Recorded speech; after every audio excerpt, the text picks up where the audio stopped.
ইলিশ মাছের মাথা দিয়ে পুঁই শাকের তরকারি বা চচ্চড়ি যাই বলুন না কেন, একবার এইভাবে রান্না করলে মুখে স্বাদ লেগে থাকবে। দেখুন, আমি এখানে ইলিশ মাছের মাথা দিয়ে পুঁই শাকের তরকারিটা করে নিয়েছি। খেতে দুর্দান্ত হয়। চলুন চলে যাচ্ছি মূল রেসিপিতে। এখানে একটা ইলিশ মাছের মাথা আমি দেখুন এইভাবে কেটে ধুয়ে নিয়ে এসেছি। এইবার ইলিশ মাছের মাথাটাকে আমি ছোট ছোট টুকরো করে নেব। এমনিতে তো আমরা মাছের মাথাটা ভেজে, অনেকেই আছে যে মাথাটা খুন্তি দিয়ে ভেঙে গুঁড়ো করে দিই, কিন্তু আমি আজকে অন্যভাবে রান্নাটা করছি। খেতে কিন্তু দুর্দান্ত হয়।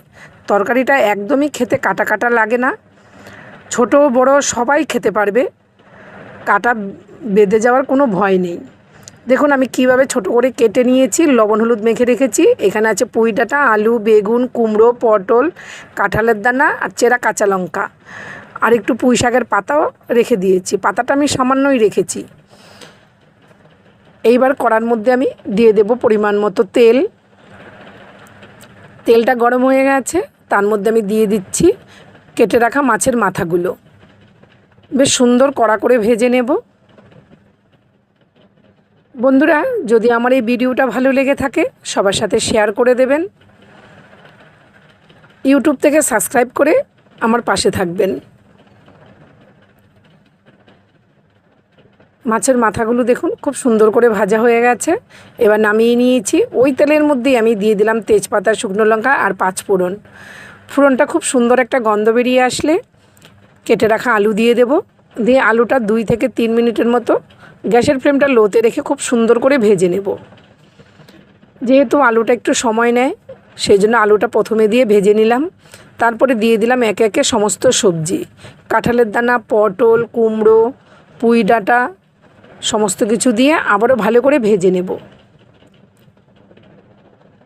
এই সবজি গ্যাসের ফ্লেমটা লোতে রেখে যদি খুব সুন্দর করে ভাজা যায়, তাহলে সবজি কিন্তু হামেশাই জল ছাড়াই সেদ্ধ হয়ে যায়।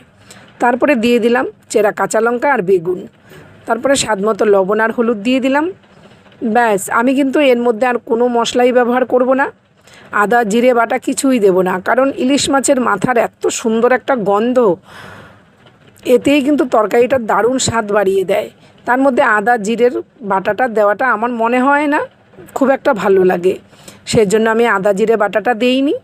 ব্যাস, আমি শুধু এইরকমভাবেই রান্নাটা করছি। একবার এইভাবে রান্নাটা করে খেয়ে দেখবেন, দুর্দান্ত হয়। কিছুক্ষণ ঢেকে দিয়েছিলাম, ঢাকার পরে দেখুন সবজি থেকে কিছুটা জল বেরিয়ে এসছে। এই জলেতেই কিন্তু সমস্ত সবজিটা দারুণভাবে সেদ্ধ হয়ে যাবে।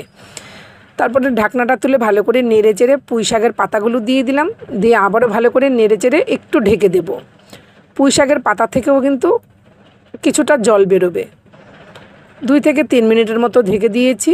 ঢাকনাটা সরিয়ে আবারও ভালো করে নেড়ে দিচ্ছি। তারপরে ভেজে রাখা মাছের মাথাটা দিয়ে দিলাম।